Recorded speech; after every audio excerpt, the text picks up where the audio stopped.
aku nggak bilang kan sama suamiku ya, aku ngechat nge-WA si cowok itu.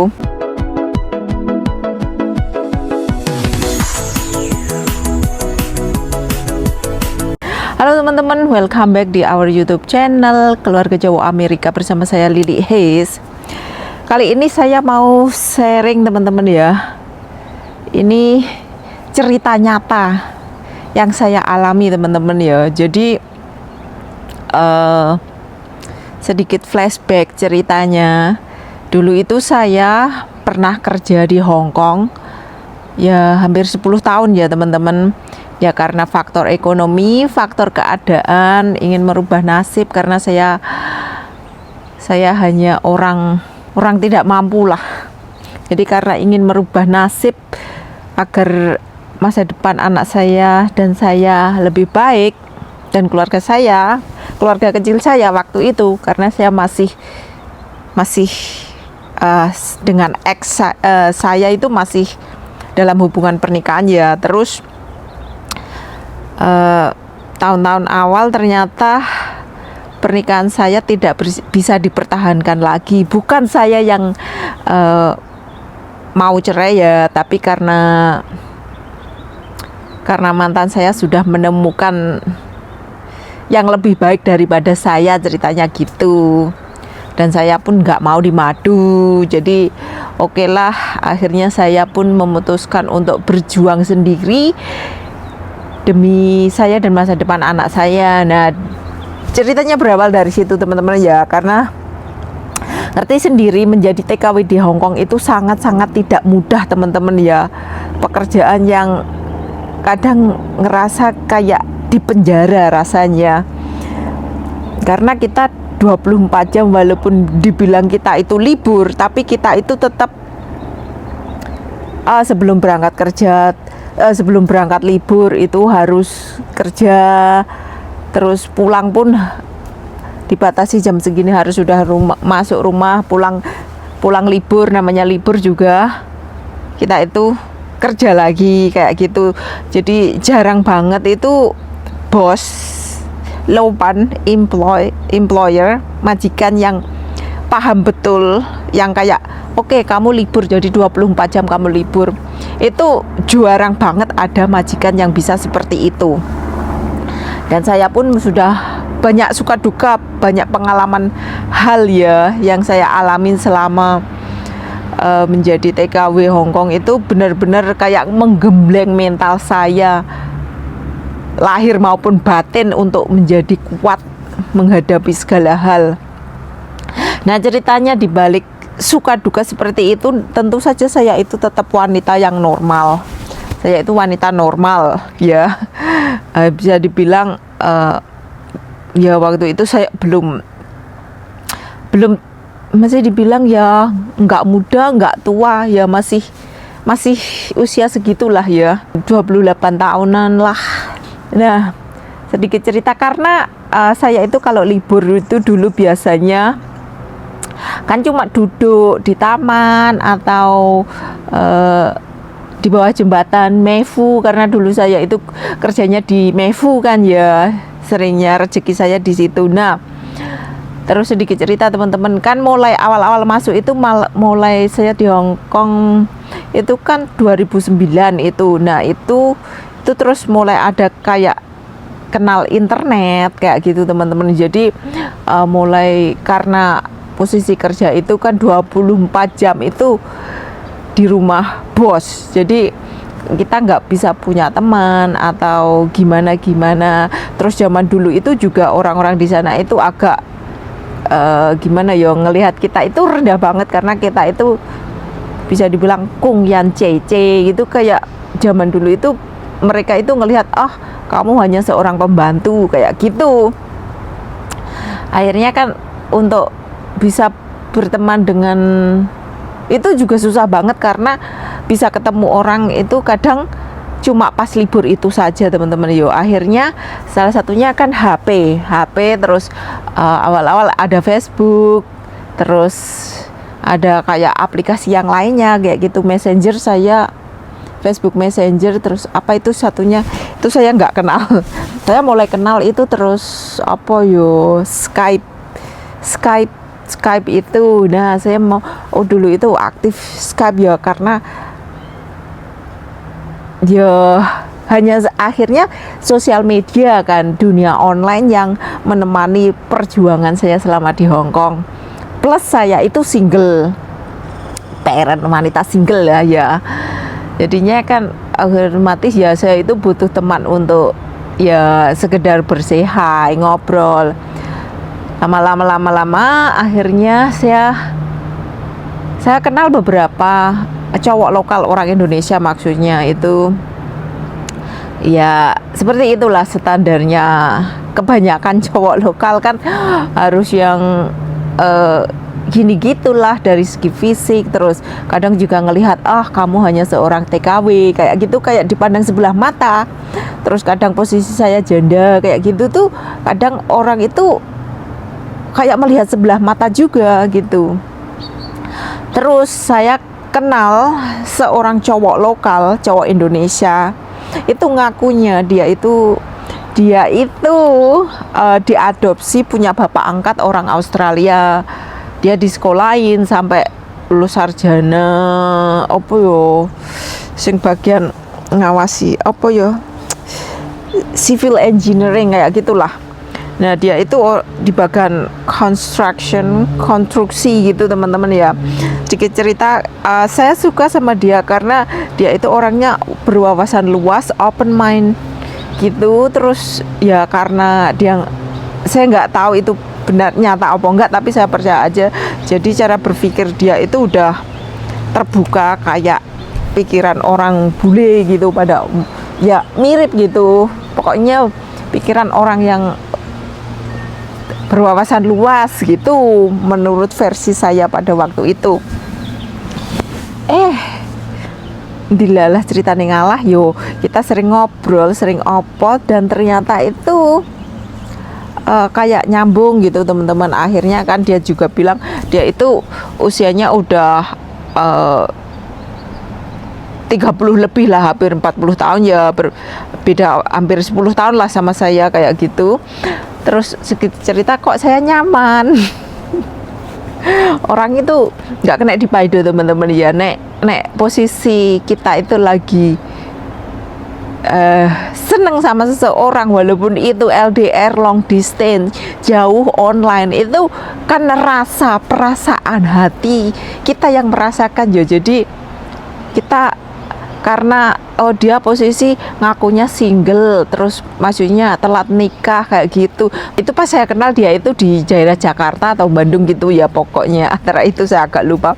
Terus dia itu bilang nggak tahu ada masalah apa gitu ya, kita saling curhat bareng. Terus dia itu ngomong mau pindah ke Bali, nyari ada kerjaan di Bali, tapi dia itu posisi lagi kesulitan masalah keuangan.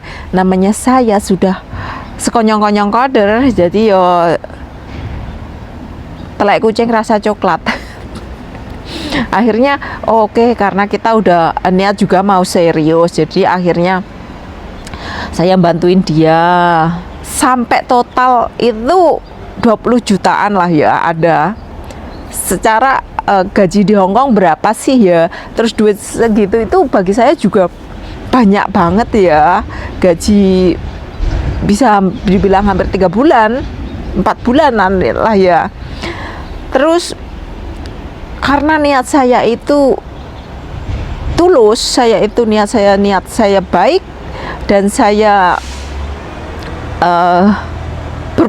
berpikiran positif lah, pokoknya positive thinking. Dilalah, tapi saya itu cuma selalu semua saya pasrahkan sama yang di atas, sama Tuhan, karena saya percaya sama Gusti Allah.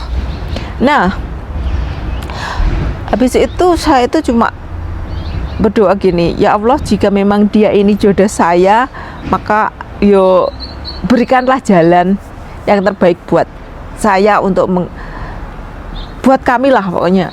Dilalah ya, suatu hari saya itu kan saya itu awal-awal pakai Instagram juga teman-teman ya, scroll Instagram, mungkin karena saya nyimpan nomor dia atau apa ya, tiba-tiba itu muncul akun ada foto profilnya itu akun cewek, itu ada foto profilnya itu ada cewek, anak cewek, terus ada foto dia. Aku scroll, oh ternyata si dia itu udah nikah teman-teman, dan punya anak. Ngakunya belum nikah, ngakunya perjaka tua. Ya bisa dibilang gitulah ya, karena hampir 40 usianya. Sedangkan waktu itu saya awal 33 atau berapa gitulah ya. Terus ya kayak saya itu terpukul banget ya, karena udah mencoba berkali-kali kenal dengan cowok lokal, ternyata hasilnya kayak gitu. Akhirnya saya move on, oke lah, karena bagi saya oke lah. Tapi saya berdoa gini, ya Allah, jika maksudnya gini, saya bisa mengikhlaskan uang itu, ya Allah, tapi tolong berikanlah saya ganti yang lebih baik segalanya daripada dia. Beberapa bulan kemudian di sosial media juga, di medsos dating apps itu, tiba-tiba ini suamiku ini ngechat aku, dan akhirnya itu terus 2 bulan setelah kenal suamiku ini, akhirnya suamiku nyuruh aku pulang ke Indonesia untuk ngurusin, karena aku sama suamiku itu short term, jadi langsung kenal, oke, terus dia propose ngajak nikah, terus saya suruh pulang ke Indonesia sambil kita, ya dia tahu saya punya anak yang saya tinggal kerja jauh ke Hong Kong itu dari bayi, jadi dia itu kayak apa yo, ternyuh gitu loh, broke heart gitu, kayak sedih gitu loh ngelihat seorang ibu dan anak terpisah kayak gitu tuh, dia itu sedih sekali. Akhirnya kamu pulang aja ngurusin anakmu sambil kita nyiapin untuk proses kita nikah di Amerika gitu. Akhirnya kan akhir 2018 lah, bulan November awal itu saya pulang ke Indonesia. Nah terus dia bilang dia akan nyusul saya ke Indonesia, ke Blitar. Nah sekitar berapa bulan kemudian, ya sekitar bulan 4 lah, suamiku ini nusul ke Blitar dan kita nikah agama. Terus di Blitar itu cuma 6 hari loh, dari Amerika jauh-jauh itu cuma 6 hari, karena ya faktor kerjaan nggak bisa ninggalin lama-lama, jenis kerjaannya itu yang kalau nggak kerja nggak dibayar gitu. Oke, akhirnya posisi dia balik ke Amerika, tapi dengan berat hati banget, sedih ya, karena juga masih cintanya itu masih bersemi-seminya kan. Terus akhirnya bulan Agustus awal, nah suamiku bilang ngajak kayak honeymoon lah di Bali. Jadi kita spend time hampir berapa ya, 10-12 harian lah ya di Bali. Nah tahu nggak teman-teman, cowok yang menipu, yang saya ketipu cinta online itu, yang tadi saya ceritain udah punya anak dan istri itu, ternyata ya kan dia itu kerja di Bali. Nah kebetulan aku tuh masih nyimpen nomor dia, dan aku tuh cuma penasaran, pengen lihat seperti apa sih dia di dunia nyata. Nah kebetulan waktu itu kita ke Bali, suamiku dari Amerika langsung menuju Bali. Nah saya dari Blitar naik bus ya, lupa nama busnya apa, saya naik dari Blitar itu M-Trans atau apa gitu ya, terus langsung turun di Bali sana. Nah kebetulan aku tuh sengaja, aku nggak bilang kan sama suamiku ya, aku ngechat nge-WA si cowok itu, oh aku dadak gini, oh aku udah di Bali loh, aku di sini. Katanya kan dia bilang si cowok itu pernah bilang ke aku gini sebelumnya dulu, oh aku bakal ngembaliin uangmu asal kamu ada di depanku, di depan mataku. Oke, aku pengen lihat juga gitu, dia bisa beneran kayak gitu apa enggak.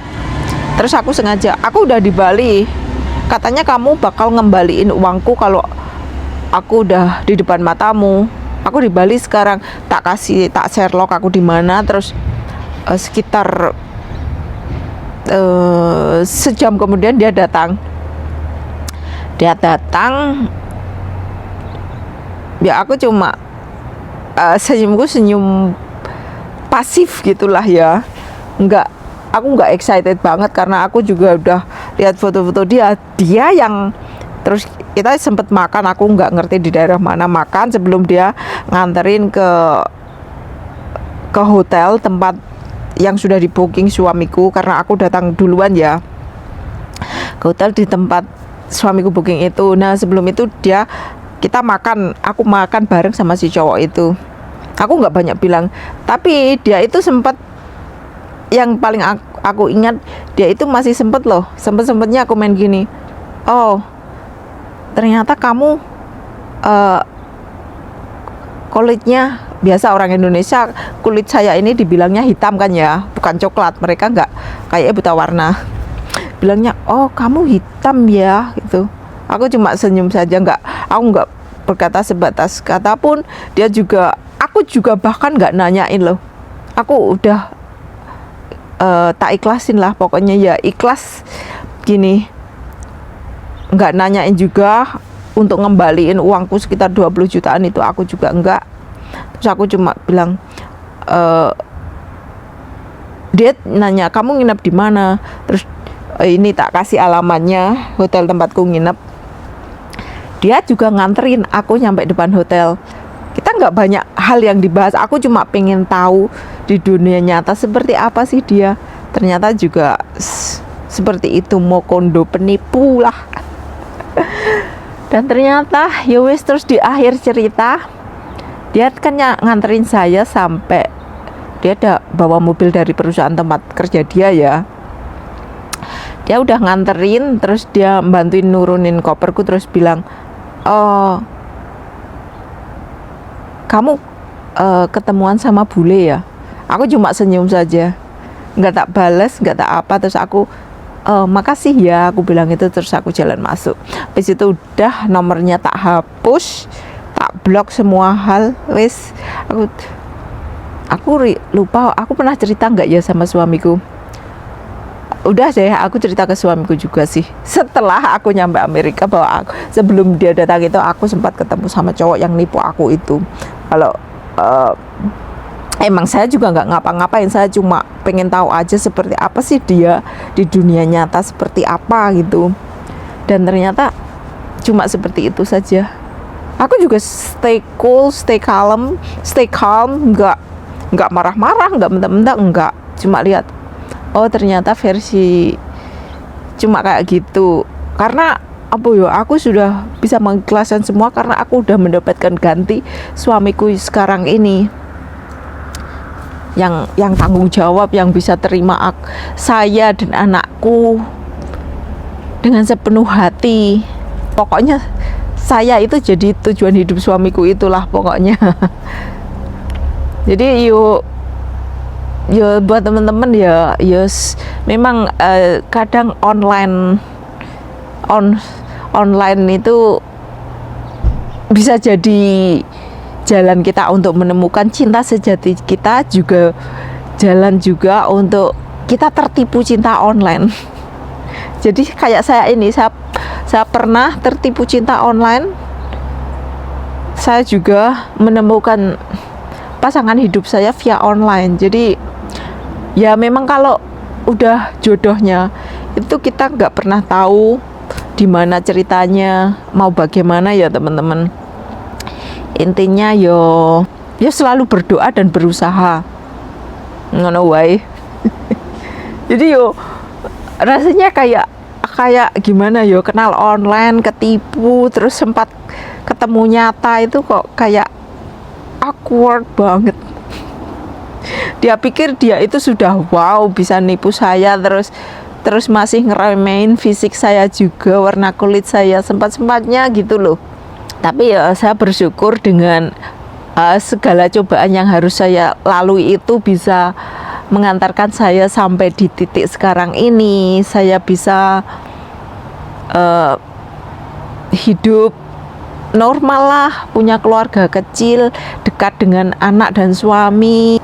Saya punya kerjaan full time yang nggak harus jauh-jauh meninggalkan keluarga karena keadaan ini itu. Ya wes lah teman-teman ya, begitu saja sedikit cerita saya hari ini. See you di next vlog saya bersama cerita-cerita hidup saya lainnya. Bye.